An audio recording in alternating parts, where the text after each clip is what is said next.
दरिद्रदुःखहारिणी सदा विभूतिकारिणी वियोगशोकहारिणी भजामि विन्ध्यवासिनी।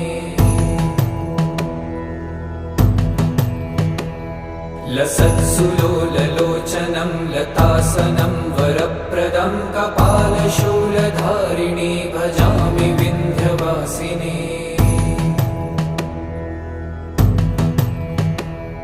कराब्जदानदाधरां शिवा शिवां प्रदायिनी वरावराननां शुभां भजामि विन्ध्यवासिनी। कपीन्द्रजामिनी प्रदां त्रिधा स्वरूपधारिणी जले थले निवासिनी भजामि विन्ध्यवासिनी। विशिष्टशिष्टकारि